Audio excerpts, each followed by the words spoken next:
Hey guys, it's Ashley, and in today's video I'm going to be talking about the rest of the books that I read in 2018. So if you've remembered, earlier this year I uploaded a video called All the Books I've Read So Far in 2018, and I told myself, Ashley, at the end of the year you're going to make another video that talks about all the rest of the books that you read, and here we are. So exactly as it sounds, I'm going to go through each book that I've read in the rest of 2018, one by one, and tell you what I gave it and what I thought, and let's get started. So the book that I left off with in my All the Books I've Read So Far video was An Ember in the Ashes. I had reread it in preparation for A Torch Against the Night. The book that I read after that was not Torch Against the Night, it was Save the Date by Morgan Matson. That's how my mind works. I decide, oh, you're gonna read a high fantasy series to prep for the sequel? Yeah? Well, here, pick up a contemporary after it instead. So I gave it a 4 out of 5 stars, and this is literally the only thing that I said about it on Goodreads. Super cute! I love the family and all the funniness. Can't wait to read more of her books. Thanks, past Ashley, for giving me something to talk about in this video. No, but in all honesty, all that I remember about this book is that somebody in her family is getting married and there's a crazy wedding that happens and everything goes wrong. That part was really funny. I really liked them having to deal with all of the bad luck and all of the things that have been happening at this wedding that is just not going right. The romance part of this was a little weird. It didn't come off as I had hoped that it would. I don't know, I think that's what made me give it the 4 stars was the romance. I really love the family and I love their relationships, but the romance itself threw me off, and I think that's why I docked it a point. But regardless, it was a really funny book and it opened me up to Morgan Matson's writing, which is why I read more of her books later in the year, which we'll talk about soon. But for now, this is the first. So the next book that I read actually makes sense with what I had finished reading in the previous video, because the next book was A Torch Against the Night by Sabaa Tahir. This book was so good. I'm pretty sure I gave it 5 stars. I don't know. If I didn't right now, I'm giving it 5 stars. It was so good, and the ending left off on such a cliffhanger that I was so excited to get to the 3rd book, and guess what I did? I didn't read the 3rd book. It's fine though. What else is new? No, but in all honesty, I really loved this book. This opened up the world so much more. I know so much more about it, and I'm really eager to know more about Helene in the next book. As far as I remember, we learned a little bit more about her, but now I want to know more. Especially because on the next book, like, Helene is like front and center. So I really want to know what's happening with that. Anyways though, this book was just as good as the first one. Laya was just as kick-ass. She teams up with Elias. It's so great. We get to learn more about the world, as I've said many times already in this past sentence, and I'm just really excited to get to the 3rd one. If you don't know anything about this series, it's a high fantasy that's based off of the Roman Empire. There's a lot of violence, there's a lot of death, and just horrible things, but underlying it all is the story of a girl who's got the strength to move through this world with her little body and just fight, and we're also there's a hidden magic system that I didn't know existed, so I'm really excited to know more about that in the next book too. Hopefully I'll read it in the new year. I don't know, maybe I'll have to do a whole new reread of this series, which I'm real stupid. Why didn't I just read the 3rd book when I had the chance, when all of this was fresh in my memory? So the next book that I read was one that I had gotten an ARC at BookCon or Book Expo. I'm pretty sure it was Book Expo. But either way, that was Wildcard by Marie Lu, which is the 2nd book in the Warcross duology. I had read Warcross, it was actually the first book that I read this year, so I knew when I got this ARC that I wanted to read this immediately, and so it was the first book that I read after I had gotten back from Book Expo. Or the first book from Book Expo that I had gotten that I read. This series is so cool. This world is so cool. It's basically about this guy who invents this video game system that has taken over the world, and people have been using it in everyday life. It's basically been integrated into everyday society, and it's about this tournament that happens in the 1st book that you read about, and then all of the consequences that happens from what we find out in the 1st book happens in this one. This story is so good. We get to find out so many things about Hideo and his life and his family, and as much as I really don't like him as a character, I was just really excited to read about why he's so unlikable to me. Highly recommend. I think I gave this book 5 stars. I actually really liked this one more than the first one, which I've heard for a lot of people it's gone the opposite way. They liked the first one more, but I liked this one, so this was a good time.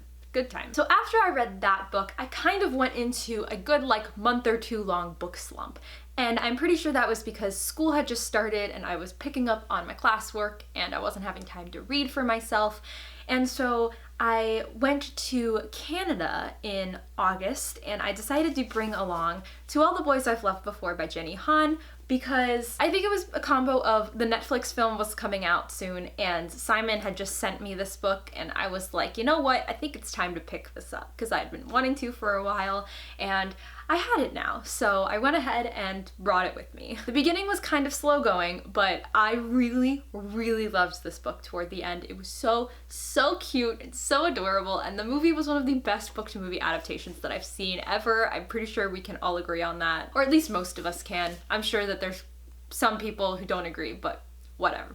I think it was. I do believe that I gave this 4 out of 5 stars though, and I'm not really sure why I did. Lara Jean was just so different from me that sometimes I found it hard to read about her and enjoy it, but toward the end, I really did enjoy this book. And then the next book that I read was obviously the sequel, P.S. I Still Love You. Yeah, by Jenny Han. I always get this title confused with P.S. I Love You, the movie with Gerard Butler that I love and cry every time I watch. I gave this one 4 out of 5 stars too. I think it was kind of the same thing. The only thing I wrote on Goodreads was, all I can say is, I'm very glad there's now a third one because I need it after this.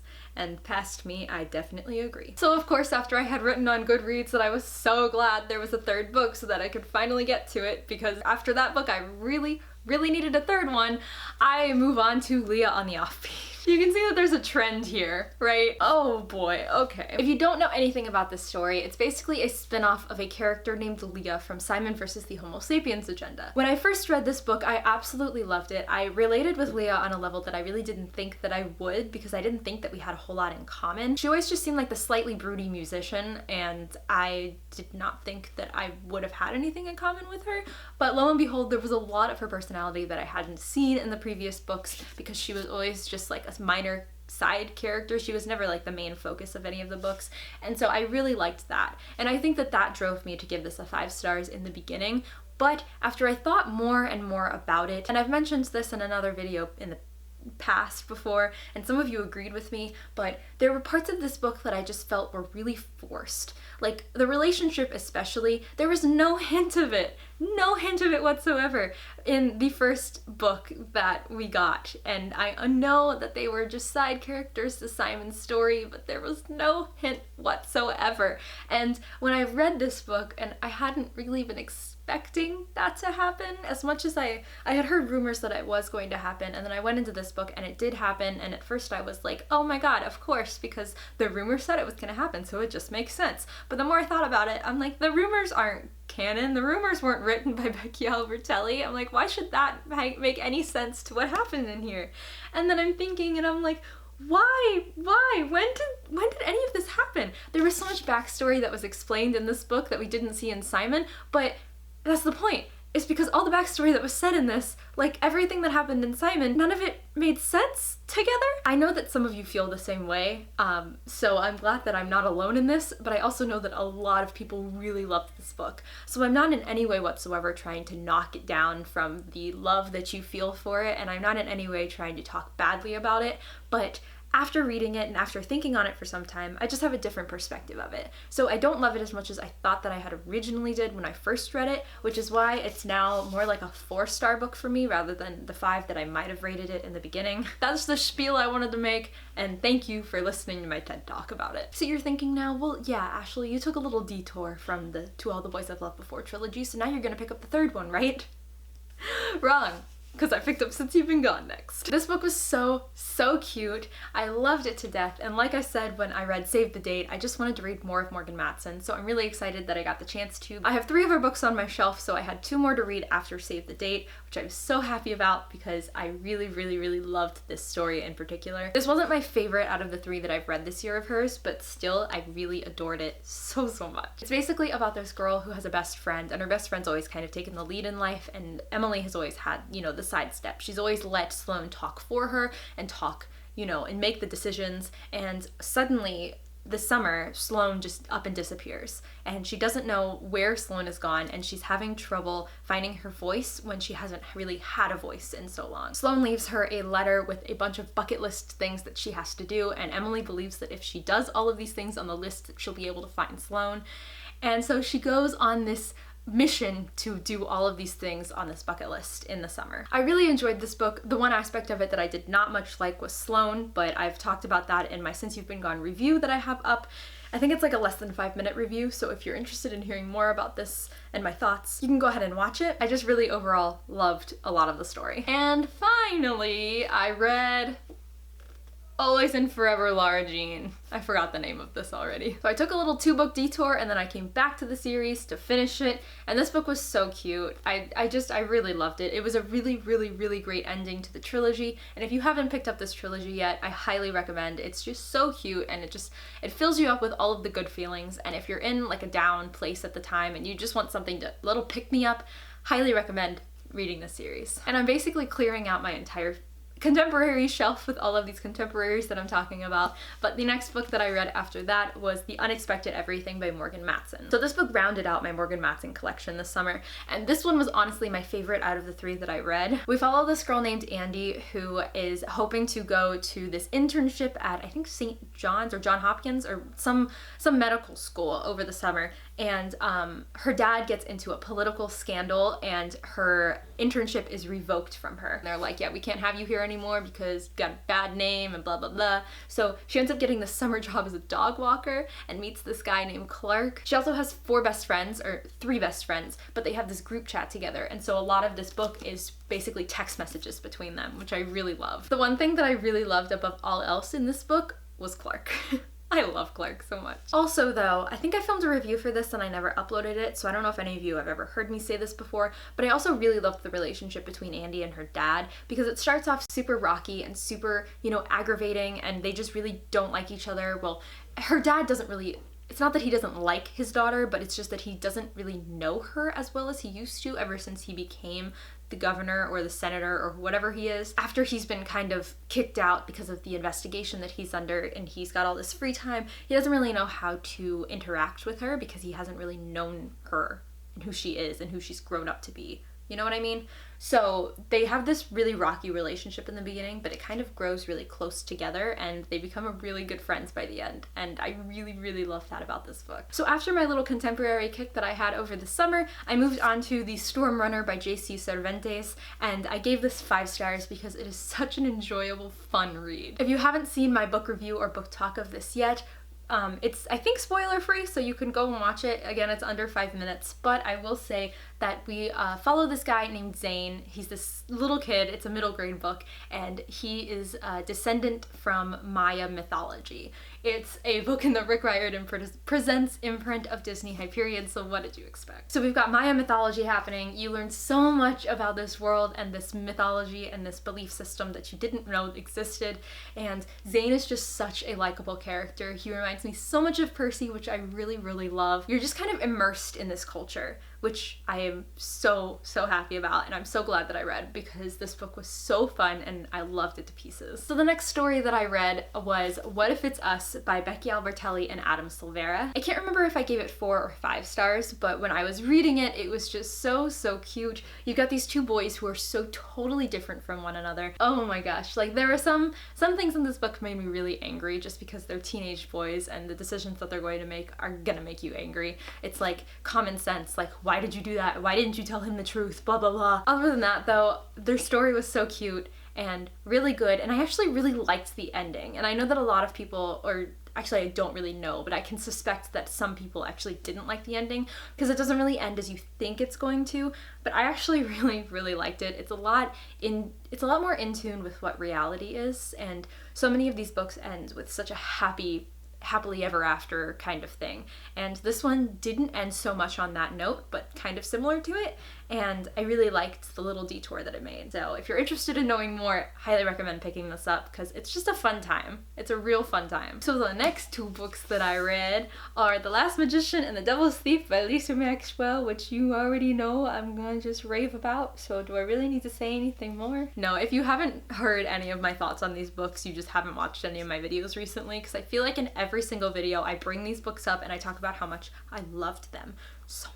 I have a book talk for them up too, so if you're interested, you can go and watch that. I'll try to leave everything that I mentioned down below, but I can make no promises because this video is going to be very long. I'm just gonna say 1902 New York with a time-traveling thief and an illusionist and a heist, and it's just a really good book, and I highly recommend you pick it up. Then I read The Poet X by Elizabeth Acevedo on audiobook in the car on my way to work. Such a good story. It's a contemporary, but it's so different from the contemporaries that I usually read. I usually read the fun summer romance contemporaries, and this one was really deep and thought-provoking. Highly recommend you listen to the audiobook if possible. It's told through slam poetry, and it's really cool to listen to Elizabeth Acevedo narrate this. And just the story of Xiomara is so good. It's so good, and it made me cry at points. So I just highly recommend you pick the story up. We follow this girl who's Afro-Dominican, and she is struggling to find her place in this world in between what her mom wants from her and what she wants from herself. And it,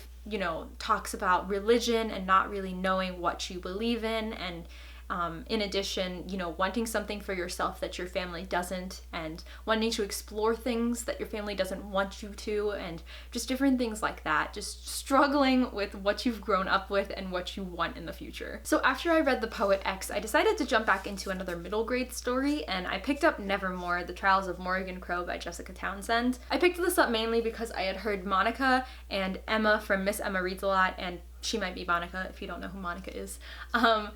They both were raving about this book, and I've heard such good things about this book for as long as I can remember since it came out, and so I decided on a whim to pick it up, and it did not disappoint. It was so good. Like I said, this is a middle grade story. The world is just so unique that I can't even explain to you how much I liked this book. If you just want a really fun book with these twists and turns that you're not expecting because you just don't know what to expect from this world, I just highly recommend you pick this up because it's so good and fun, and I love it so much. You follow this girl named Morrigan Crow who was born on the unluckiest day in the year, and she is blamed for all of the things that go wrong in this town, and it's funny and it's dark at the same time, but it's real fun and light, and it's just got all of the things in it. Just all of the things that you don't think could be in one book.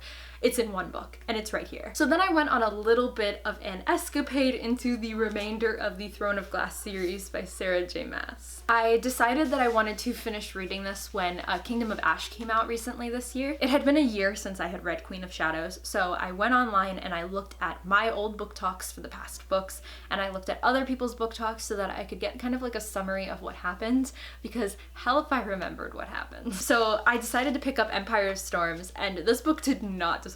It was so action-packed, so good. This was the book where everyone came together. Like, everyone came together, and it was a great time. Then, as much as I really didn't want to read it because I wanted to know what was going to happen in Kingdom of Ash, I picked up Tower of Dawn because I knew that I needed to read it as much as I didn't want to. I was blown away by it.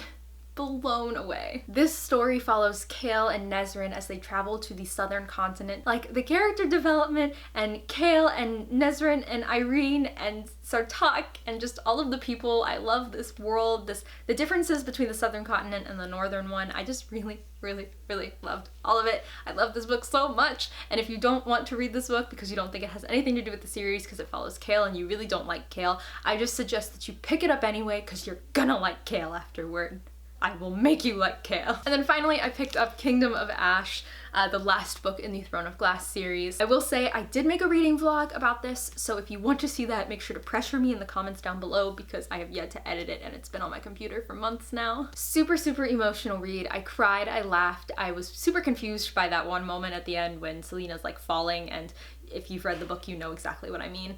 But overall it was just such a good ending to the series, and I just highly recommend you read the series, if not for anything, to get to this point. And so that brings me to what I am currently finishing up. I'm participating in the Harry Xmas to You read-along, and so I have been rereading Harry Potter, the entire series, in the month of December. I said in my December reading video that I also wanted to read Chronicles of Narnia, but that is not happening because I didn't expect Harry Potter to take me so long. So far I've gotten through The Sorcerer's Stone, Chamber of Secrets, Prisoner of Azkaban, Goblet of Fire, and I just finished Order of the Phoenix last night. It's currently, as I'm filming this, the 23rd of December, so I still have about 8 days to finish the last 2 books, which I'm hoping is enough time. Even if I continue it on in the new year a little bit just to finish up rereading the Deathly Hallows, it's fine by me. I would just prefer to be done with it by the end of December. Also, I just want to say, holding this first book in my hands, this is very, very tiny compared to the Order of the Phoenix that I've been lugging around for days on end now trying to finish. This series is just bringing back all of the feels and all of the feelings, and I've forgotten so many things that happened in this series, and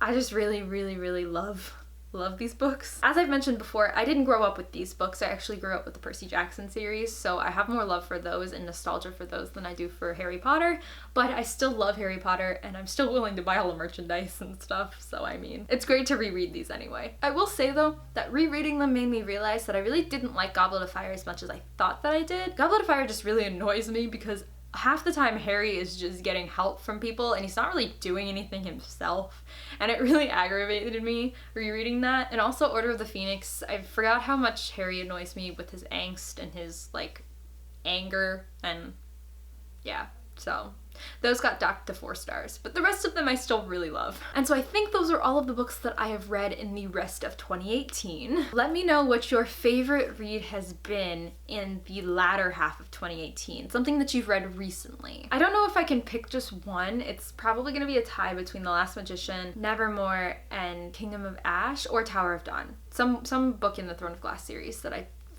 finished reading this past year. I hope you've got a lot of reading done, or if you haven't got a lot of reading done, I hope you're satisfied with what you've read so far in the rest of 2018. So I think that's gonna be it for this video. Thank you guys so much for watching, and I will catch you later. Goodbye!